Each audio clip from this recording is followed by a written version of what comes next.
You're listening to a podcast from 702 and Cape Talk. 702 and Cape Talk. The Naked Scientist. And it is that time when we satisfy our curiosity about our world, life in general, health matters, all of that. Bring it on. We're ready. Well, he's ready. He's got the difficult task of answering the questions, of course. 021-446-0567, 011-883-0702. Good morning, Chris. Lovely to chat to you again. Good morning, Reggie. Yay, the line is perfect. It's been a while.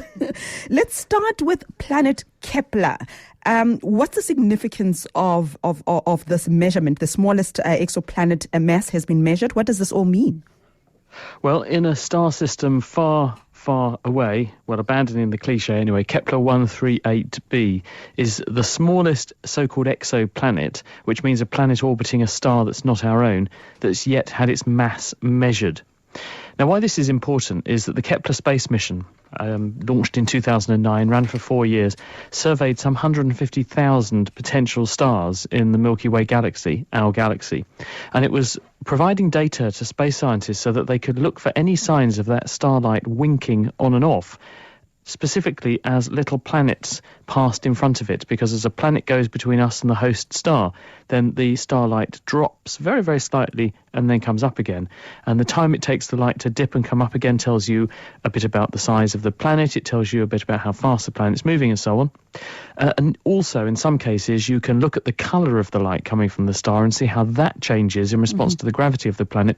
This tells you a little bit about how much the planet must weigh.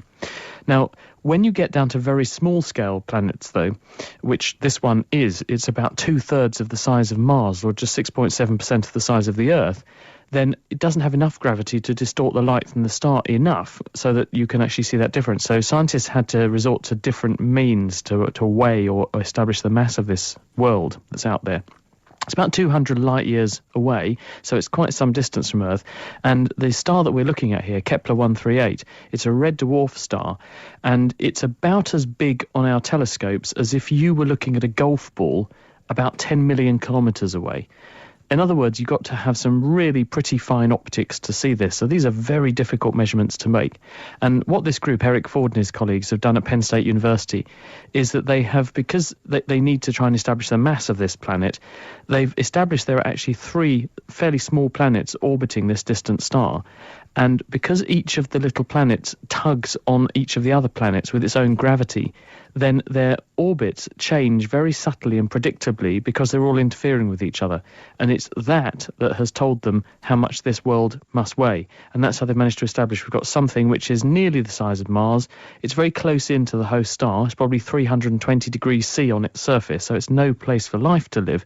But at just 6.7% of Earth's mass, it is the smallest planet yet to have its mass established in this survey of some nearly 5,000 of these exoplanets that have been fingered as potential candidates by the Kepler mission.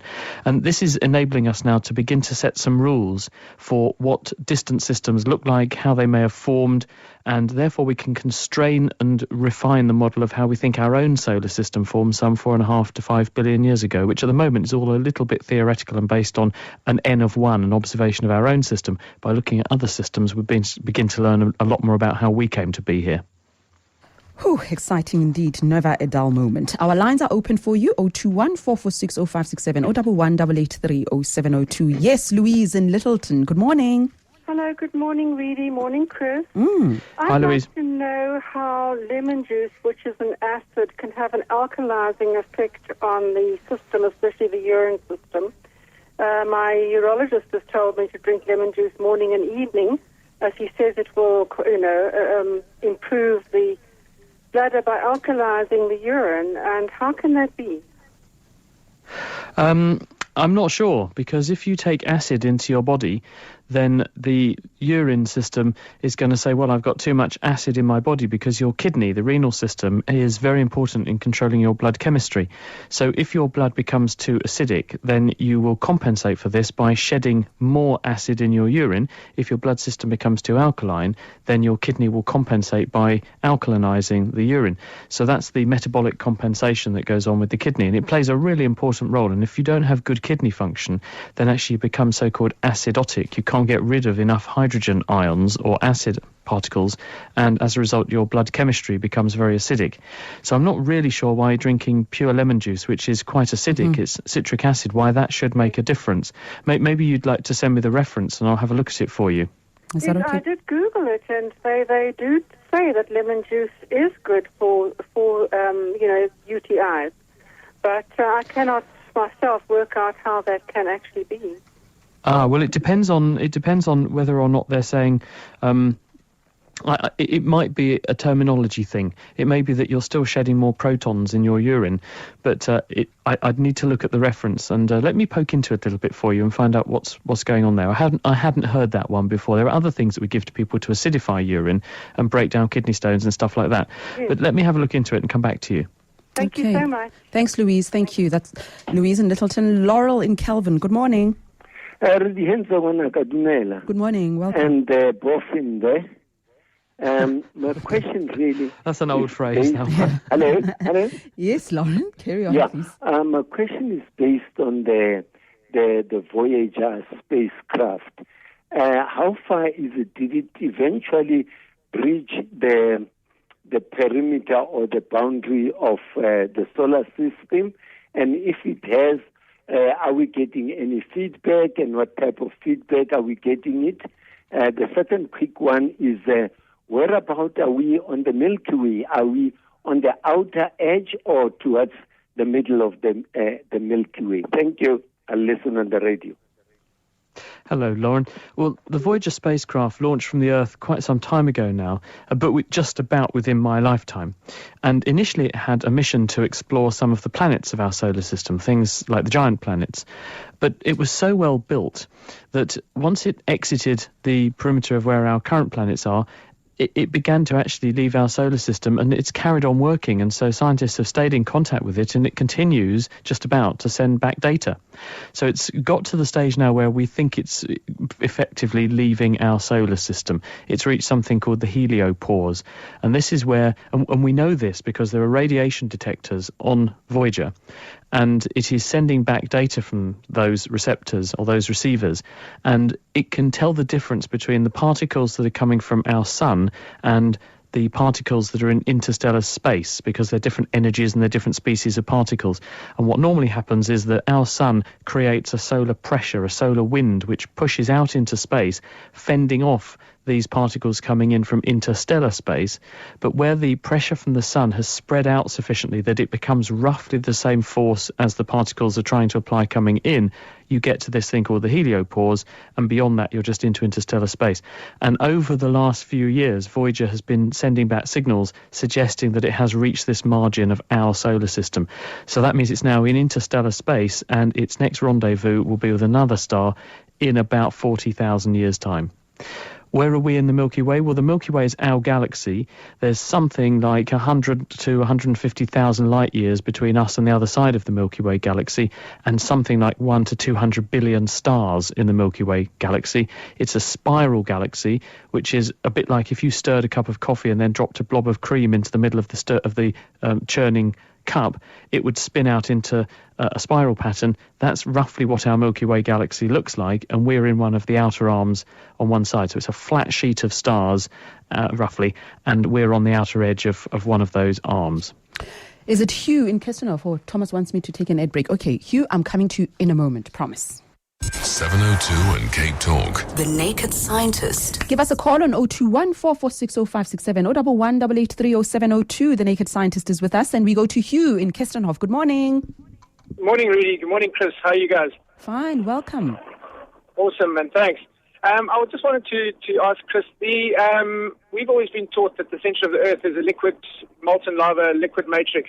But there's a thing called base resonance frequency, which is a frequency that comes from the center of the Earth and sort of can be measured on the surface. And would that not, because some of the theories are that the center of the Earth is actually a large iron ore crystal, and that's where the base resonance frequency emanates from. Could I get Chris's feedback from that? Good morning. Yes, there is evidence that the Earth does hum. It's not just bees. The Earth hums as well, and it hums with a very low frequency of a couple of hertz, I think. But you can certainly detect this if you put sensitive measures inside into the ground.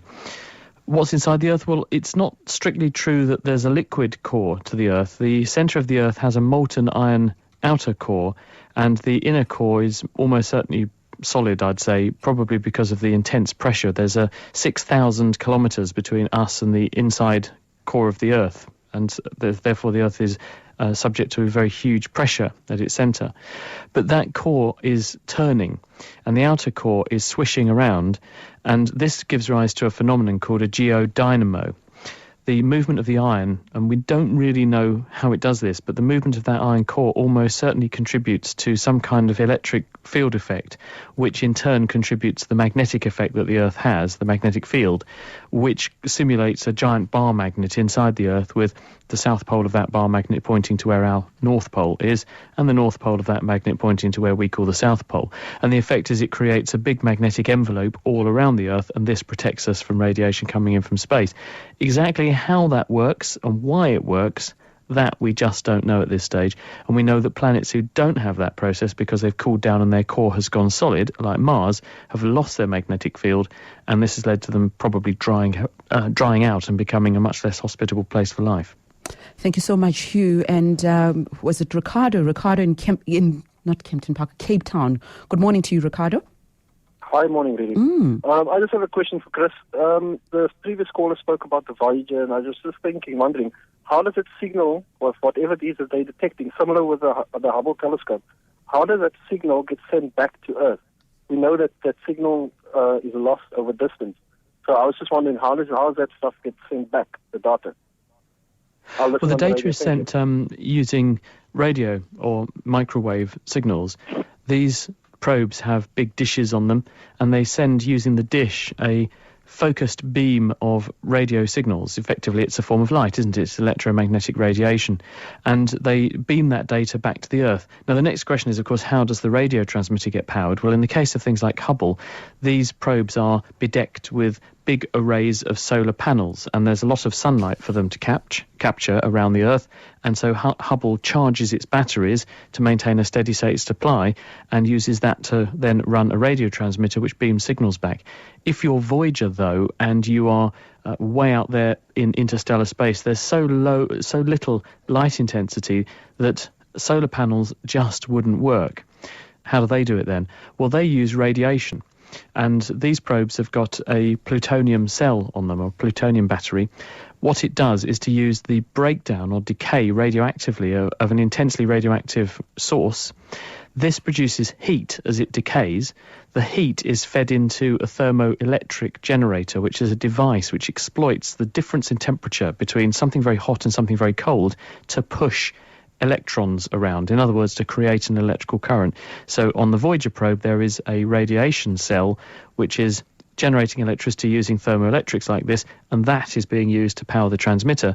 And the transmitter sends the data back. It's a very weak signal, and you can only send small amounts of data once the bandwidth is not very high, so it takes a long time to send a reasonable amount of data. But if you've got a big dish, a big collecting area on the Earth, which we have, then you can collect that data as it comes in. And it's taking a day for the signals. The Voyager probe is so far away now that it takes a day for the light, travelling at the speed of light, 300,000 kilometres every second, to get back to us.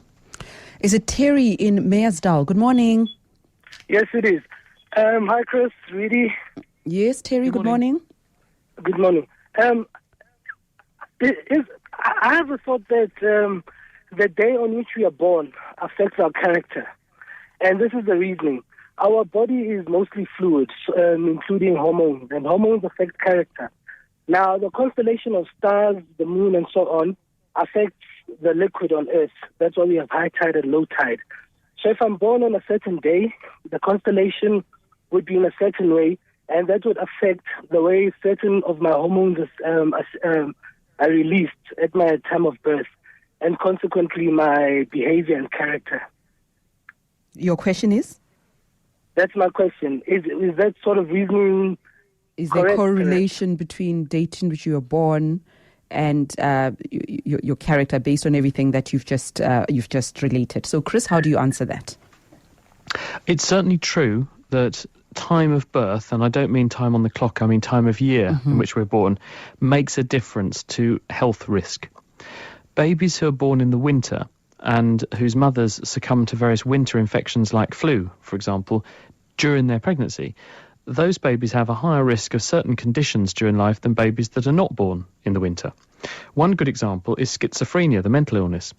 We don't know why, but there is a strong association between being born in the wintertime and developing this condition.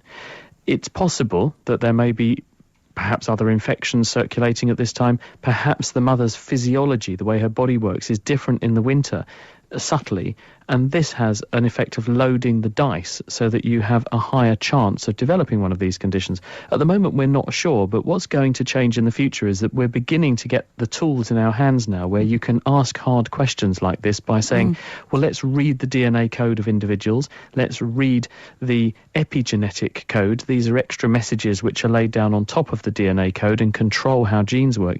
Let's marry those now to things like information about when people are born, what time of day they're born and so on, and look for outcomes. And we're going to start seeing some interesting trends emerging which will lead us to these sorts of answers. But at the moment, we just don't know. In terms of whether the time of year you're born really affects the character of an individual, I think that one's very, very difficult to say. This is sort of the theories that astrology is founded on, and I don't think there's any really good evidence that being born at one day or another day really affects your character. But at the same time, it depends what you define as character. So if having a higher risk of depression or schizophrenia, it can be regarded as part of your character, then I suppose in some respects, yes, the time of year you're born in does affect what happens to you later in life. Here's a question here. Norman wants to know, why do we lose our appetite when we feel unwell? Right, well, there's very good data on this, and it's probably the same science, actually, that is why people who develop a cancer develop dramatic weight loss. And often one of the first signs that people have got something like cancer or other chronic illnesses is that they'll go to their doctor saying, I've lost a lot of weight. And then the doctor says, well, have you had any other symptoms? And then it turns out they may have a chronic illness or cancer. And the reason this happens is that when you have a chronic inflammatory condition, an infection or a cancer, it tends to drive your immune system very, very hard, and you produce lots of immune signals. Those immune signals go to the brain's hypothalamus, and the hypothalamus contains various centers or nuclei, clusters of nerve cells that control very important aspects of how the body works. One of these regions is concerned with appetite and energy regulation. It balances how much energy your body spends with how much energy your body takes in to compensate. And these immune signals trigger this brain area to shift the balance in favor of burning off more calories than it takes in, and the result is that you tend to lose weight. Now, why that should be adaptive or beneficial, I don't think anyone really knows. It may be a mistake that's a consequence of the way the body's working, because when you're unwell, you obviously don't want to be taking time off to go and catch loads of food. You just want to rest and recuperate. And it might be that appetite is temporarily suppressed to sort of starve out bugs and things which are trying to prey on you. But in fact, if you have a chronic infection, it can in fact be very bad for you not to have enough energy coming in. So I think it's probably an evolutionary error, and shouldn't really be happening, but who knows? Is it Mark in Barberton? Good morning. Morning, Lily. Morning, Chris. Chris, two questions, but very important. One, why when I use castor oil stool, Chris, my stool will come burning my exhaust? That's number one. Number two, the issue of morality in science world. Why will we have different views in as far as people will vouch on a point where they say this is the right thing, and as time goes on, it will be found to have been wrong. The morality in the science world, where is it getting lost? Is it based on the individual as a human being, or it's other interests? Science and ethics. Let's deal with the first one, castor oil. A lot of parents loved this one to clean our stomachs. And Well, what I can say about that is it's an aperient. It's a purging agent. It basically makes things slip through very, very quickly. And when things slip through, then they can carry through with them the products of digestion, which includes contributions made by the microorganisms that live in your intestines and also parts of your digestive juices and so on. And when it comes through, some of those things can actually irritate the skin around your, as it's so nicely put, exhaust pipe. So I can suggest, I don't know the answer, but I can suggest here that what's coming out includes things which may be irritant to your surface skin, and that's why it gets a bit painful. In terms of science morality, well, for the last few hundred years, ever since science has existed, because science didn't used to exist as a discipline, it was actually people who like Robert Hooke and that lot, who founded the Royal Society, Isaac Newton, who then said that they were really the first generation of scientists, and out of that came the scientific method, and the whole idea that you apply a set of rules to rigorously do scientific exploration. You don't just think, I believe the sky is blue because there's cheese in orbit around the Earth and that makes the sky blue or something. You actually say, well, I think this is what's going on. Now I'm going to design an experiment to test what I think, my hypothesis, and on the basis of my findings, then I will refine and revise my hypothesis and then ask more questions and do more experiments. So in other words, it's an evidence-based discipline. And it's a very good discipline in the sense that you're not being biased by personal opinion. You have personal ideas and you ask questions, and those questions lead you to ask more questions, and we slowly grow a body of knowledge. I hope that answers the question. Thank you so much, Chris. We'll see you again next week. All right. Thanks, Reedy. See you soon. Thank you. Bye-bye. Bye-bye.